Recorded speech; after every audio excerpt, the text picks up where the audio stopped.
to the Pursuit of Wealth, where the H is surrounded by abundance.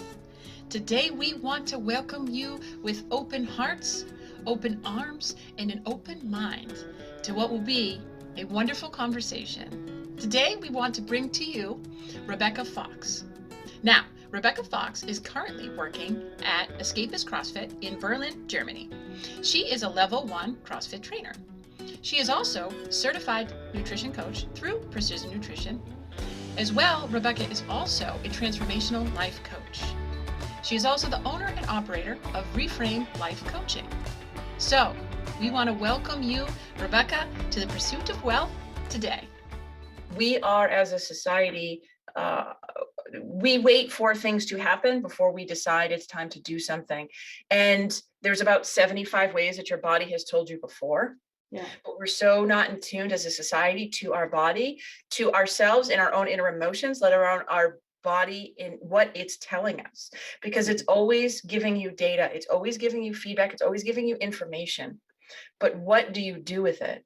A headache is information. Mm-hmm. Hunger is information. Restlessness is information. Shaking your leg in an anxious way is information. Our body is constantly giving us information, but we're so not in tune to our bodies anymore that we just ignore it until all of a sudden we're at the doctor's office with this terrible diagnosis saying, I can't believe my body failed me. But it's not. Why did this happen? Yeah. Why is this happening to me? And it's in those moments that it's like, well, but wait a minute. How many different signs did you have? Mm-hmm. Do you know what I mean? And like, I went through this with my father. He was diagnosed with a stage 4 brain tumor. But months before that, if not years before that, he had symptoms. And that was something that he preached after. There's nothing you can do about a stage 4 brain tumor. It's your demise. But what he kept trying to tell people was don't ignore things, because he ignored the numbness in his hand. He ignored his migraines. He ignored his occasional blindness. He ignored all of these things and chalked it up as stress or this or that. And that's another huge piece of it too. When we get into the world of stress, stress is a killer. And it's actually the reason why we get so sick most of the time, because our bodies are just so raveled or unraveled or wound up so tight that they can't even breathe, more or less. They don't have what they need. And Rebecca, I mean, that's a perfect lead into what you do, talking about mindset, talking about nutrition, talking about, wellness in general and fitness. I mean, how do you approach clients who come to you and say, well, I don't know what happened, it's just. Yeah. So there's a couple of things that I live by is that, Tiffany, I want to address what you just said, because something very close to my life happened recently because he avoided symptoms. But I believe that you can't get fit until you are healthy. When I start working with people, whether it is in the CrossFit box, which is mainly what I do, or coaching, I ask them, like, what is your lifestyle like? What is your stress like? How do you sleep? Right? Do you feel rested? Right? What are your stress levels like? Do you enjoy, when people don't even enjoy training because they're so stressed, it's like that's a marker, right? So I ask, very like holistic questions, kind of leading to like, are you fundamentally happy? Is there a peace in your life, right? What are your surroundings like? What is your environment? And that's kind of how I gauge how we will kind of proceed to work. You have to, I have a client who would always say, you got to take out the trash. But what I mean is that, you have to look at your life as a whole and decide, what is worth keeping, what is worth, what does being healthy mean to you, right? At the end of the day, what do you want your body to do for you? You want to be able to carry your kids. You want to be able to like go on a swing with your kids. You want to be able to like climb this. Well, I live in Germany, so I mean, like we have a lot of walk ups, like carry the groceries up the stairs, maybe 4 or 5 flights of stairs, right?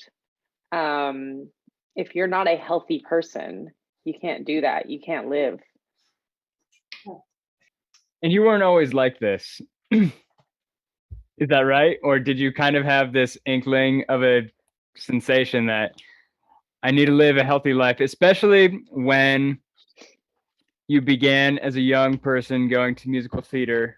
You had to care about your, at least some part of your breath, some part of your singing, your performance. You had to be Yeah. conscious of your facial expressions, your movements, very controlled. So what part of your life did health play, or what was going around your life at that time? I mean, it really, so funny because I can break it up into so many like little moments in my, or like kind of little small chapters in my life. Like I remember when I first joined a gym, and what that felt like. But really for me, what the biggest thing was for me is when I joined the CrossFit box as a member, as somebody that just kind of, like I had a young baby, and I was, I did some things like spinning, but I just wanted to have a healthier, I wanted to challenge myself physically. But what happened to me was once I started doing it and my mindset around it, self-motivation changed, right? You know, going into a workout and kind of looking at it and I'm gonna do what? Like, how am I gonna get through this? I would speak little mantras to myself and I would focus on my breathing. And over time, it started to change the things that I would think about in the day, the way that I would go about, daily life challenges, relationships with people in my life, nutritional choices, my kind of pursuit of optimization or being, the best version of myself, started to like, it's like changed from like within me. Yeah. Um, I started to really, from a deeper level, understand like determination, much more so than even when I was doing musical theater and I was kind of pounding the pavement. I was living in New York, going audition to audition to audition, you know. Um, this was different for me. And then I started to just kind of get into it more, listen to people talk about it, listen to podcasts about it, and just, the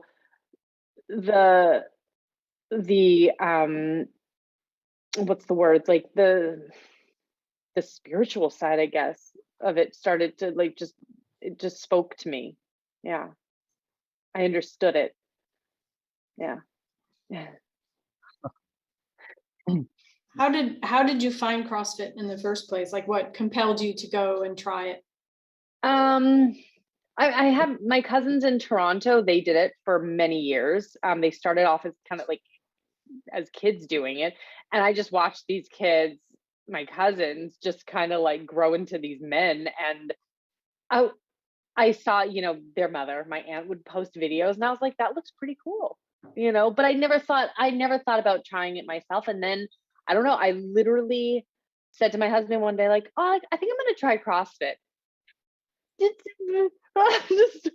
and so I found a box and walked in with my stroller one afternoon. And it was just like, if I would have known, it's like, that question, like, oh, what would you tell your younger self? It's like, if I look back on that now, man, I wish I would have started years earlier. And, but I literally just found it. And it's funny because in CrossFit, typically, because you learn certain movements, like Olympic lifts, gymnastic skills, in many places they do in almost all places you do onboarding and you learn these specific movements with a coach. Sometimes they do it in like group form. But I said, well, I don't want to do it in a group. I want to do it on my own so I can really just like understand these movements. And they said, great, fine. So I did a bunch of sessions on my own and just kind of jumped right into group classes. A couple weeks later and just fell like head over heels. Yeah. And I remember waking up, because I would do the 6:30 a.m. class, and I'd wake up and like my body was really sore from the day before. My shoulders would kind of like crack or whatever. And I was like, I don't know how I'm going to get through this next class, or I don't know how I'm going to do this today. And then as soon as my body was warm, I would just get into it. And the pain there's no word in English for like muscle burn, but there's a word in German called Muskelkater. And that would just kind of go away. Your body would get warm. And I saw my body changing, but it's like I saw my mind changing. And it was just, man, I never thought that I would experience that from like a quote unquote like fitness class. So what is more difficult, auditioning or CrossFit?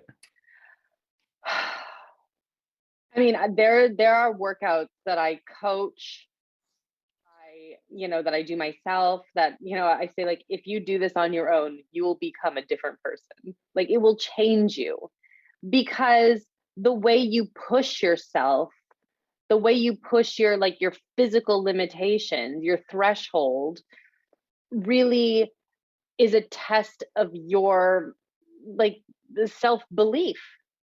Resiliency. A resiliency, exactly, yes. And what CrossFit does very well, and I think you'll agree with that, is it's a very large community, which you don't get in most other circles in that way. So you're not only just showing up for yourself, but you're showing up for other people, not because they need you, but because there's a collective.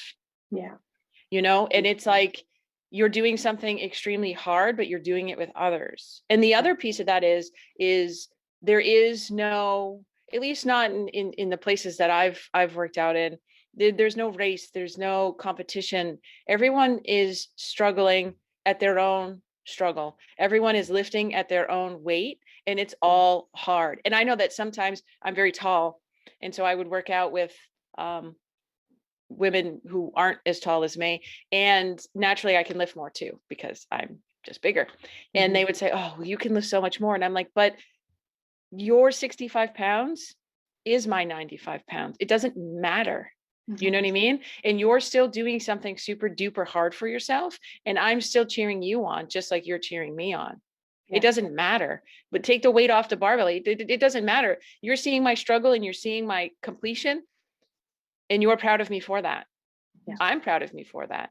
Yeah. You're proud of you for that. Because I think what we all know is that the first time we walked into a CrossFit box, we couldn't do very much at all. And then you spend a couple of weeks in there and you look back and go, that was so heavy 3 weeks ago. And now, wow, this is amazing. Yeah. But there's other people who recognize that too. Like the first time you get a pull-up, it doesn't matter if you've been working on pull-up for 10 years, you're going to have just as many people cheering you on. Yeah. And I think that's the large piece of CrossFit that if you've never experienced it, you can't possibly understand. And yeah. I know for me, the first time I walked into a CrossFit box, I had, was playing sports, and I just was like, I need something more than just the gym, because it's just, back, tries, back, you know what I mean? Like, it's just like, come on. Okay. I'm not lifting for a competition. And I walked into this tiny little box. I had called a couple places, and this one guy, he was a younger guy. And I was like, hey, my knee's kind of acting up, but I want to try CrossFit. And so he was the one who was like, okay, if we'll try a different range of motions. And he really was prescriptive with how he was going to help me with my knee. And unfortunately, sometimes it's not across the board with all CrossFit places. So it is wise to find one that suits you best, because they're not all the same, and they're not for everyone, meaning each box is going to have its own flair, its own, sort of flavor. Right. And so I walked in, and there was 4 people in the class. It was a really tiny box. It was my favorite place in the whole entire world. And they were all over 60. And they were crushing it. There was this one woman, I'll never forget. She's near and dear to my heart. She was just on a box doing one-legged squats. Yep. Excuse me? That's so cool. You give me hope. Yeah, you have no idea. His parents were in the class doing it. There was another older couple. They were, 50s, 60s. This entire group, it was actually probably more than 4. They were all far older than me, and I'm walking in there, and I was completely humbled. And it didn't turn me away. It was like, oh, if they can do that, I can do that. Yeah, We have one in our little town, our little village, and they had a booth at a market one day, and I walked up because I was just curious if they had just regular gym membership. And I walked up and said I'd like some information, and the guy just looked me up and down and then turned around and walked away. So I'm like, okay, I guess that's not the place for me. Yeah. And that was my first impression of CrossFit. So yeah. I mean, like, unfortunately, yeah, like, you're not gonna, like, you're, Tiffany, like, you're right. Like, you have to find the place that's right for you, Right. for sure. It- When I decide, so I did the precision nutrition course, and as a present to myself, I decided to do my level 1 CrossFit certification, not thinking that I wanted to be a coach, but just learn more, right? And I was kind of coming off this high of doing PM, because I was just like, I would say to my husband in the morning, like after like studying a chapter, I was like, oh, I feel so honored to be doing this, like reading this stuff, because I loved it so much. And so then I decided to, as a like gift to myself, I decided to do the level 1, not going in there, you know, thinking about becoming a CrossFit coach. And I left there going back to my boxing, like, I think I would like to work here. Just because like where I train, and the level 1 methodology and PN, everything would just seem to be like lining up.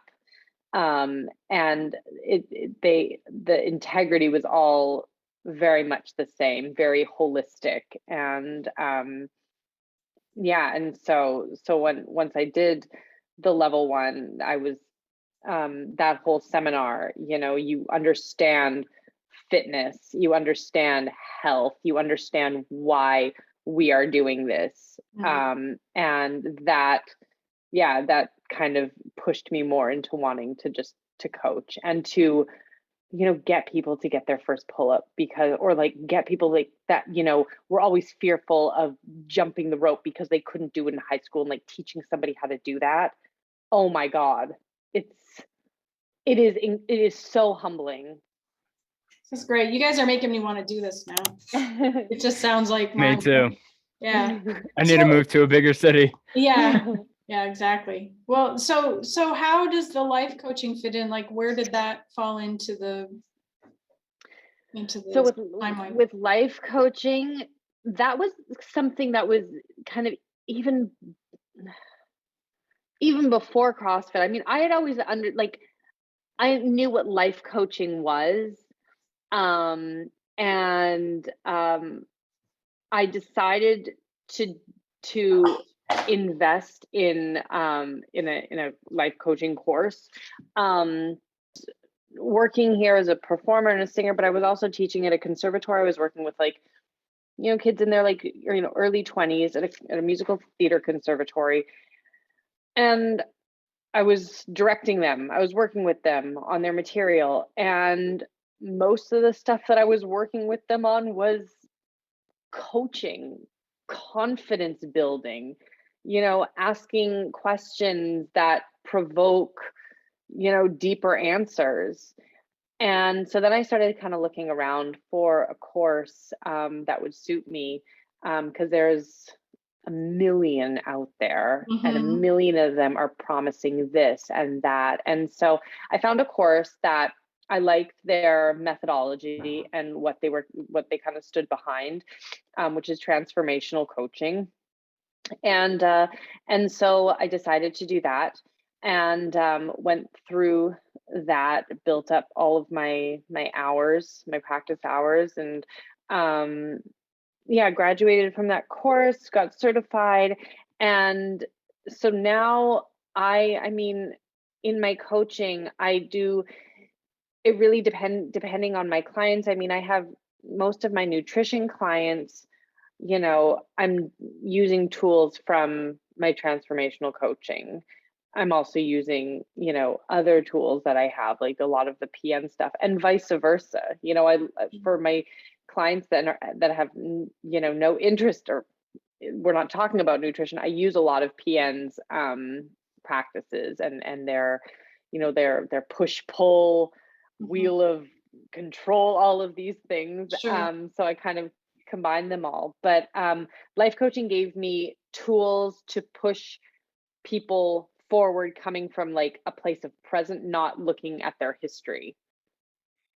So where can people find you, Rebecca? Yeah, because I'm coming over, so please. Yeah, that's right. What's your address? In Berlin, Germany. Now you can come onto my website at reframe-lifecoaching.com. Yeah, You we'll can put it in the show. also, I will also send the link to the gym Escapist CrossFit. So if anybody that listens to you lives in Germany or is coming to Berlin, they can come over to the box. And yeah, that's where you can find me. Every single client is so different. Yes. Yeah. They're all going to perceive health in a different way. And I like to, that term is something that is thrown around a little too easy, because when we're talking about health, I don't believe that you should ever be talking about it outward. You can only really suggest it inward, because what is healthy to me, we have 4 people here. The 4 of us will determine one thing to be on a different spectrum of health for all of us. And it's not right or wrong. There is no right or wrong. It just is what it is. It's how we perceive it. It's what we know, and sometimes it's like, well, this person isn't eating something healthy, but wait a minute, that might be the healthiest thing that they've consumed today. So who are we to suggest what is healthy or what isn't healthy, unless you're speaking of it inward. And as I always say, it's always on a continuum. Everyone's nutrition is on a continuum. It's never static. It's always going to change and evolve. And so, we live in a society where that term is, you'll see it on foods everywhere. Whole grain, heart healthy, blah, blah, blah, blah, blah, blah, blah, blah, blah. But what does it mean to you? I was tasked recently with trying to help, define a training for nutrition in an overview. And so someone was like, well, what about teaching them how to read food labels? And I was like, but that's great, but why? Well, so they'll know. And I was like, but if there's no why behind the food label, then we're all going to look at this food label and deem it something based on our own. Oh, well, this only has 12 grams of sugar, so to me, that's healthy. You might say, well, there's a lot of sodium. Man, that's not healthy for me. I might say, well, there's sucralose in there. There's artificial flavors. That's out. I can't have that. And you might be like, well, there's good fat in there. So that to me is right. Like it's such we're all going to look at it in such a different way. And so for me, like you were talking about before, Rebecca, I got bumped off my internet. But if we approach, and I think that we all do this, and I did hear it from you, is it's not, we're okay, we're going to start with nutrition. Well, that's great. Well, let's back it up. You want to start with fitness. That's great. Okay, let's back it up. Because the foundation of our house is always our emotional side. And you can layer whatever you want in this pyramid after. And it's a personal thing. I might layer my, emotional side, or, my spirit, right? Like my character, like who I am as a person at the bottom. But then next, maybe sleep is next for me. But for you, it might be nutrition. And for Julie, it might be fitness. And there's no right or wrong. But how are we going to build your house? Because if you haven't even walked in the door of your own self, then nutrition isn't going to save you. Fitness isn't going to save you. They can help you, but they won't save you. You need to get in here first. Yeah, and that's why I love your approach, Rebecca, because like you say, and I have the same approach. I think we all have the same approach, that each person is an entire person. We aren't just looking at what are you eating. We're looking at how are your stress levels? How are you sleeping? As you said, what else do you feed yourself, and who are you feeding when you sit down at the table? What's that self-talk? Yeah, 100%. Something that even I've changed really recently in the past couple of months is, the terminology that I use with clients, because for so long, because I mean, in the CrossFit world, we do use the word goal a lot. What's your goal? And I decided, for like nutrition purposes and life life coaching or lifestyle purposes, I think that the word desire is so much more valuable, because when you say you have a goal, I mean, that has, it's like, I always use the analogy of like, okay, like the wedding dress, right? I want to lose like 20 pounds to get into my wedding dress. That's my goal. But when you're talking about somebody who needs and wants to lose weight for longevity, it's not about a goal weight. It is about a desire, and then inside of that is, like in PN, like the why beneath the why, right? And the stronger we can build that why and that foundation, that desire will become much stronger, and the pursuit of that will become much more emotionally yeah. connected and sustainable. Yeah. And I think that when you're looking at that word goal, it can be a little limiting, Yeah. and I think the reason that's the end point, right? There's nothing. Exactly. Well, and it's what's to be achieved, but there's so much more that if you're only focused on that one thing, there's so much more you're missing about the journey. Yeah. And what you think today, 20 pounds might not be what you think in a couple of weeks, because perhaps, you've worked on loving yourself. Yeah. And maybe that was the biggest thing. And now all of a sudden that number is a flitting thing. It doesn't really mean much, but if you can wake up every day and just love yourself, or, if you say, okay, well, I'm going to walk into the CrossFit gym and I'm going to snatch, 155 pounds. Okay, well, that's great. Well, we're going to start with just a barbell. But what about when you start to add weight? That's pretty awesome. It doesn't matter that you didn't get to this, erroneous goal that you just made up, right? It's kind of like that 20 pound, like they're just things that we're attaching to it, but it's not intrinsic. It's an extrinsic thing that we're attaching ourselves to. Yeah. Well, I want to lose 20 pounds. Well, if that's all you're focused on, you're missing everything in between.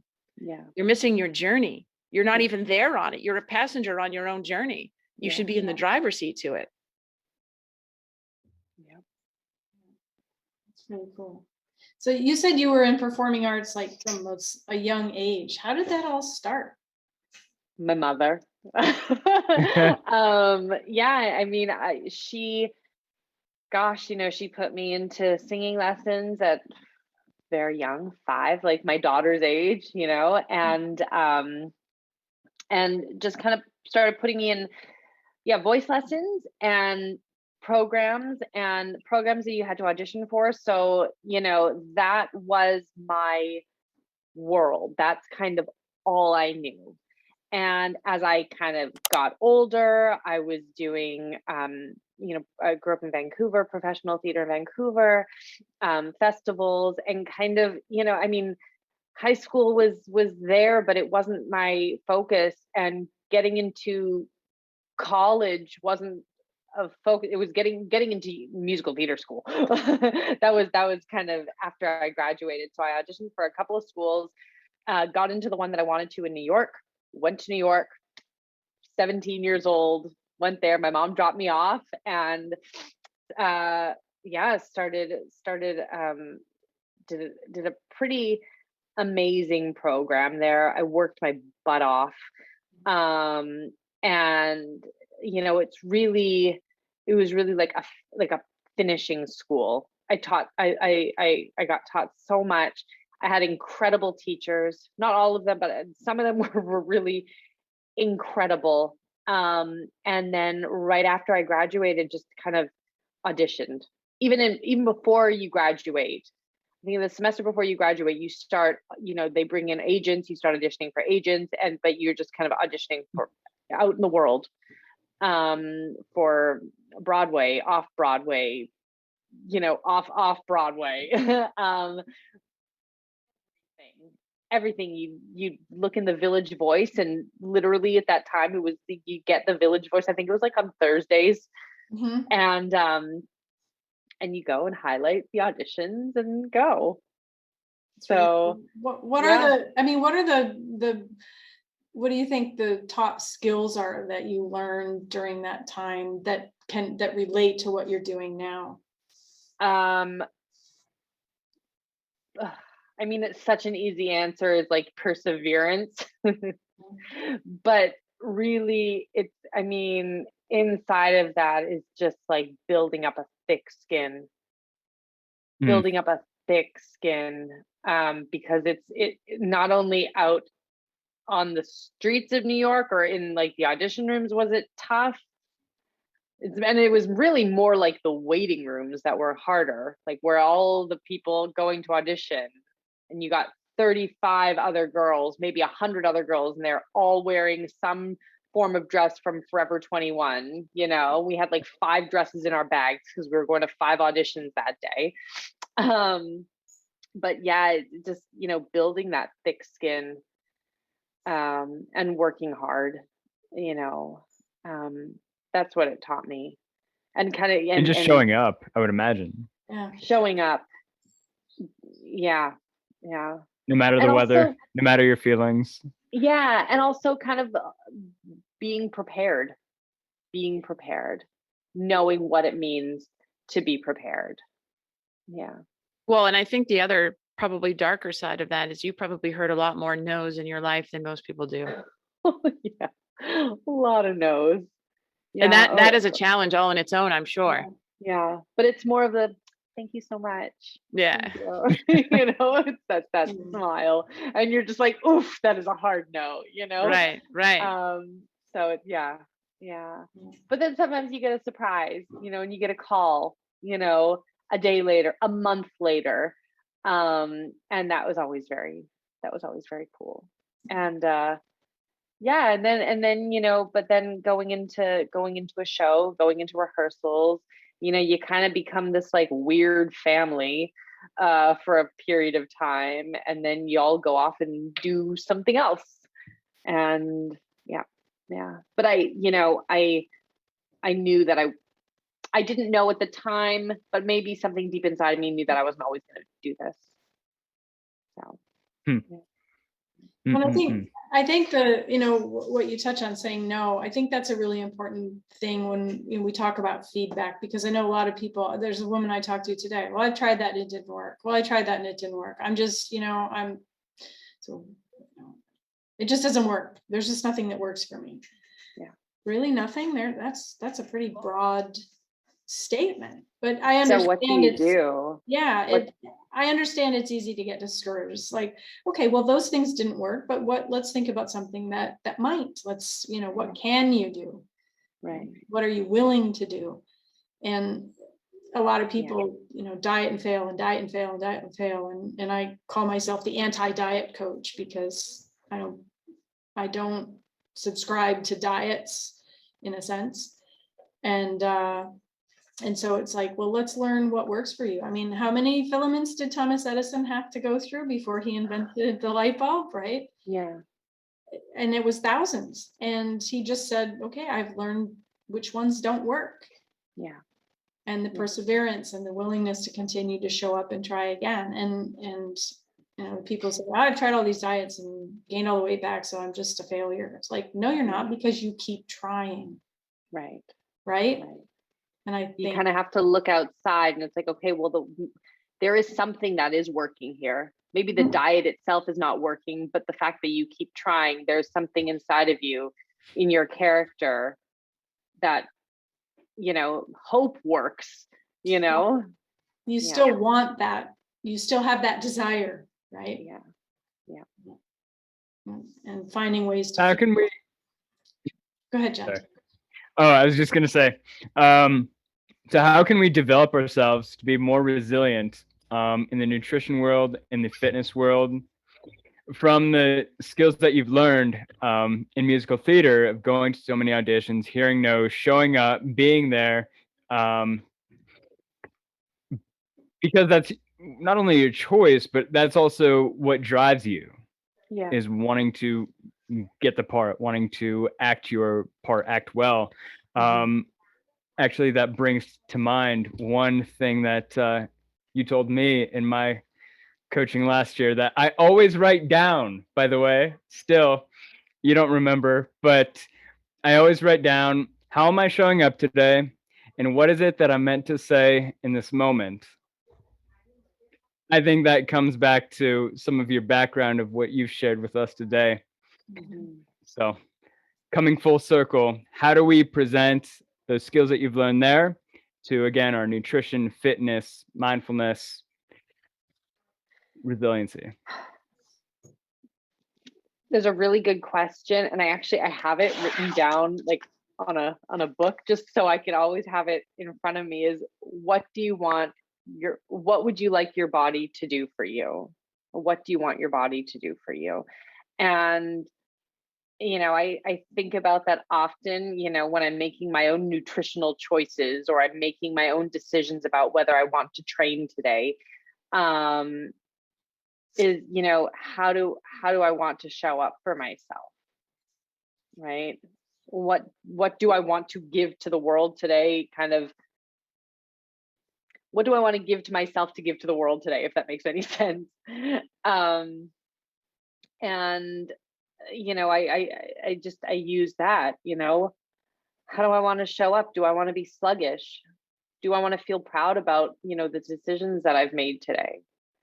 And I mean, maybe, I don't know, maybe this also has to do with me becoming a parent also, but it's like, I want to feel good and healthy, because when I feel good and healthy, I'm a happier person. I'm a better parent to my daughter, maybe a little nicer to my husband. Yeah, I don't know if that answers your question, but I guess, in terms of like resilience, it's really, it's so much of the time in so many different areas of coaching. It's like, it's taking a hard look at yourself and asking yourself, like, what do you want? I was listening to a podcast a while back, and somebody was talking about a nutrition client that they had, and they had lost a lot of weight. Like, they went from like obese, like overweight to, to very healthy. And she kind of had this mantra that whenever she did have a craving or something, she would say to herself, well, what would a healthy person do? And it's not like, what would a skinny person do, or what would a person do on a diet? It's like, what would a healthy minded person do? Maybe they would have a little piece of chocolate, and say, you know what, I had it and I feel good and I take responsibility for it. And that's it. No big drama. It's not that deep. And so, yeah, it's just looking at yourself and taking responsibility for your actions. I think honoring too. And that's kind of what you were just talking about. Like, just honor it. We don't need, if you want something that maybe, you don't feel aligned with, or whatever, you can just honor that. You know what I mean? It doesn't have to be this big dramatic, like, self-limiting. Yeah. Like, those are super big words, instead of just using it as information and just honoring it. Like, oh, wow, I really want this piece of chocolate. I'm going to have this piece of chocolate. Now I've enjoyed my piece of chocolate, and now I'm going to move on. Right. Like, it doesn't have to be these, it's like, I'm not the biggest fan of the term cheat meal, because I feel like it has a negative connotation towards it. Yeah. But if you want the piece of pizza and maybe that wasn't, what you intended to have for dinner that night, well, just honor it. Yeah. Just honor it. And then just move on. It's like anything else. You just honor it, right? Like, we make choices all the time. I'm going to stay up late tonight because I'm enamored by this particular TV show. I'm not going to beat myself up over it. I'm just going to honor it. Yeah, I'm not going to get as much sleep tonight. I'm going to honor that for tomorrow as well, right? It's not, we can't all fit ourselves into these boxes that we're trying to put ourselves in, because our leg is going to pop out, our heads are going to pop out, our fingers are going to pop out, like, and it's okay, because life is not like that, and it's very fluid, and just roll with it, but honor it for yourself. There's so much judgment and pressure, about what we should do, and it's all on us. So that's the thing. Yeah. That what we perceive this judgment and pressure to be is a very personal thing. Yeah. Because again, we're going to all perceive this judgment and pressure a little bit differently, right? You probably had a different experience in your career of being, the musical side of things. Well, that is nothing that I would ever judge myself on. Oh, you're a bad singer. No, like, yeah, okay, great. But right. Yeah. But you might think that throughout your career, oh, I'm no good. I'm not a good singer. And I'm not saying that you did, but right. But so we all are going to have these different values on ourselves. But we're putting ourselves in these boxes, and we're telling ourselves we're either good or bad You know, we're right or wrong, instead of just being comfortable with ourselves. Yeah. Like, there's no box. Take yourself out of that. There's no such thing. Just be you, and just honor that for yourself at all times. Because Yeah. that's being honest. Yeah. I mean, that's being and truth. I, That's your Rebecca, truth.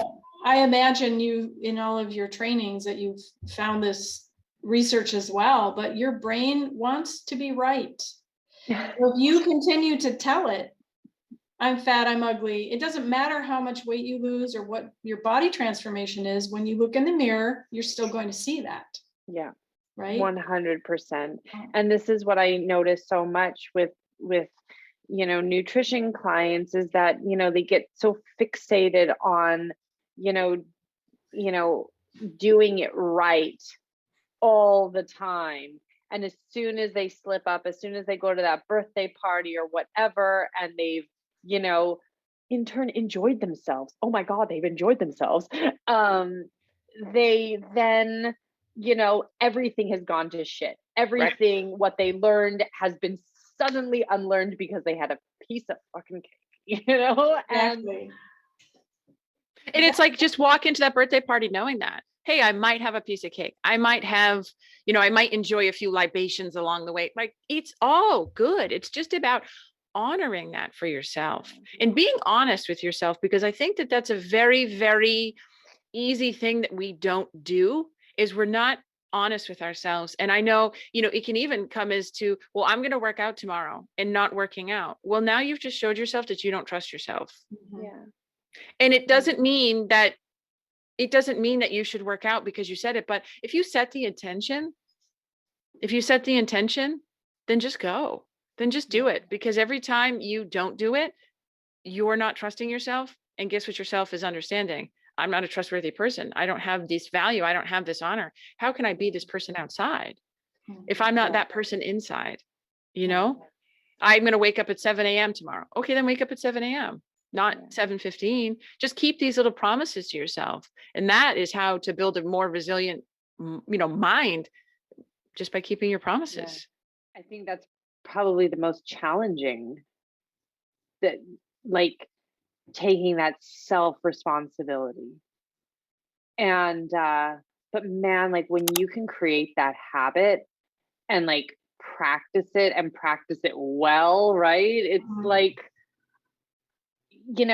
so many factors of your life can just change. And yeah, I mean, you become a better person. Yeah. And I become a more honest person. I believe, or I perceive it to be more, when we talk about resiliency, in that, I think that does go to that. Like, most of our nutrition journey or fitness journey, it all just is, it is a controlled resiliency. And so the more that we can control our outcome, the more resilient we become. And what we as our human beings don't like to do is be uncomfortable. Our ego doesn't want us to be uncomfortable. Nobody wants us to be uncomfortable. And so the more that you can push yourself beyond comfortable, the more resilient you become. And so if you're comfortable eating to 120% full, the thought of eating 80% full is mind-boggling. It's something you don't want to do because it's very uncomfortable. Yeah. The other side of that is that eating to 120% full is also really uncomfortable, but it's a different type. And that's not the kind that we perceive.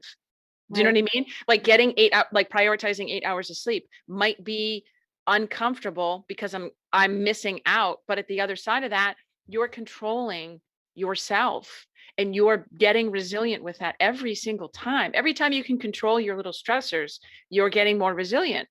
Staying to finish your workout. Now, if you're not injured, if there's no reason for you not to stay, and you tell yourself, fuck off, I'm staying anyways, you're being more resilient. Every single time you are building a little bit more resilience within yourself. And that is the proverbial better person. And you just like, in everything that we're talking about now, it's, I truly believe you start to like love yourself in just such a different way. And the mirror, when you look in the mirror, it's like you're looking so far beyond your physical appearance, your whatever you see there. Mhm. You're looking at yourself in the eyes, right? And that's so much more profound than looking at your stomach or your thighs or whatever, is just glaring at you, what was glaring at you before. And it just makes life and the people in your life, it paints a different picture of how you exist. When you can see yourself, because we all see beauty, right? And we all know a beautiful person when we see one. It's a personal thing. Beauty is it's how we perceive it. But when you see a beautiful person, you're not talking about their legs. You're not talking about their butt. You're not talking about, whatever. You're seeing them as this whole person. So if you can see beauty in other people, then you should see beauty in yourself and not fixate on the nose or the pimple or the, whatever. Like, look and see that beauty within and be a part of that. Yeah. And something that I was going to ask you before, I just was reminded of that. Going through your childhood the way that you did it become your identity? 100%. Like musical theater you're talking about. Yeah. 100%. Was it limiting to you? 100%. Yes. And the thing is, it was that what I was saying is that, it's all I know. It's all that I know. I know how to sing, dance, and act, and I can, give me like I can recite Shakespeare properly, and I enjoy it, but I identified so strongly with it.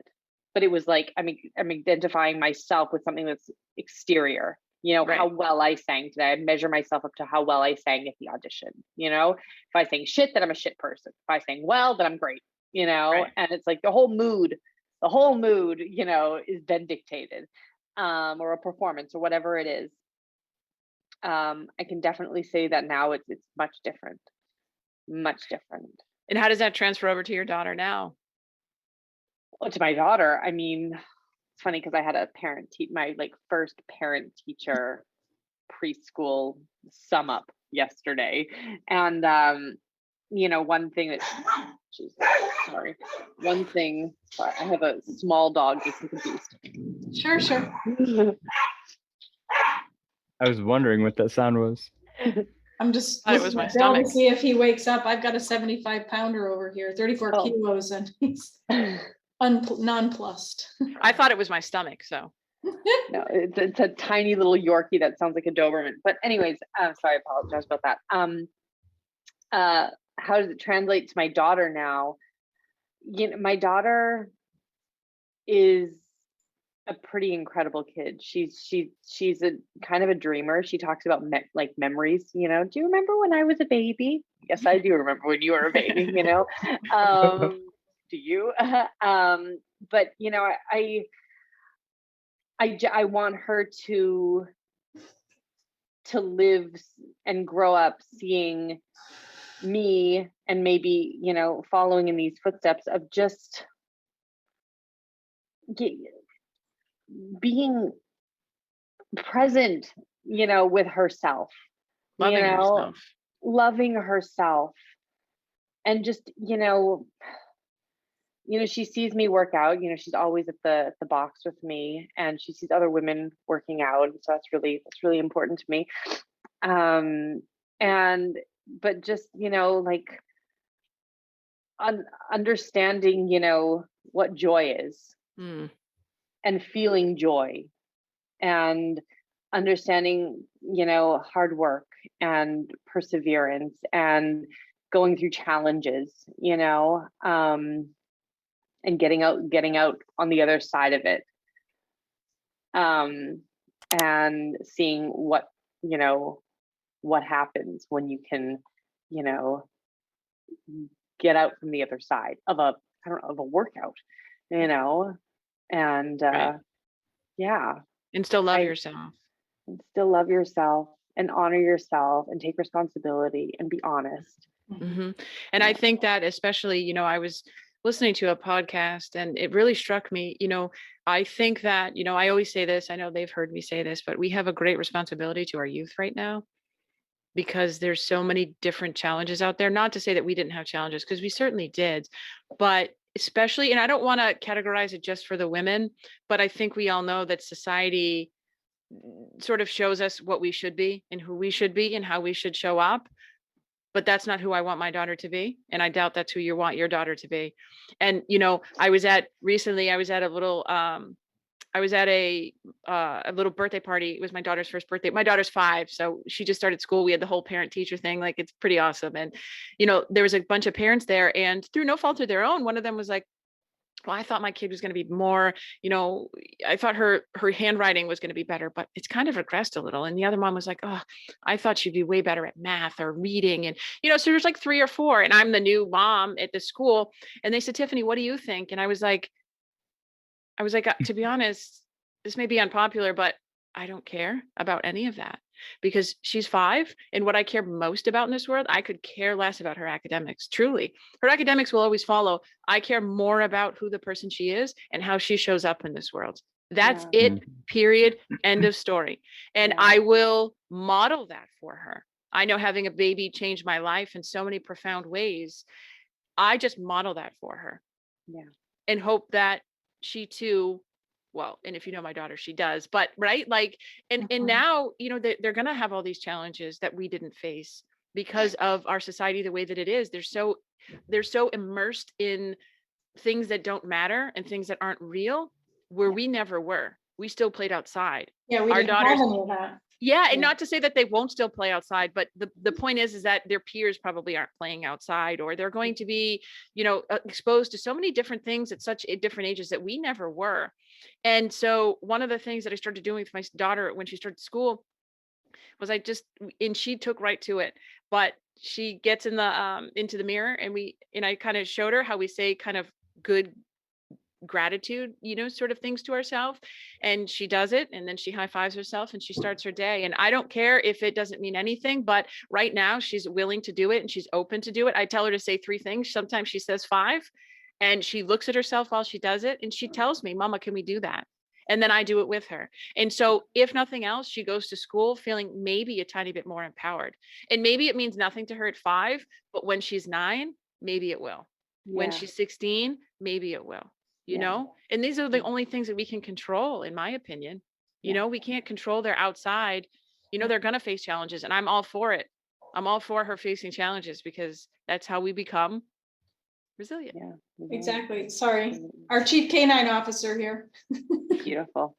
Rebecca, I love your house. Maybe I don't love the whole thing, but I love what I'm looking at. And I was like, so much so that I want to take a picture of it and use it as my background. Anyway, sorry, I cut you off. That's okay. Thank you so much. It's an apartment. I don't really care. I love it. I love the artwork. It has such a nice feel to it. Like, I just want to go hang out there. I'll be right there. Do you mind?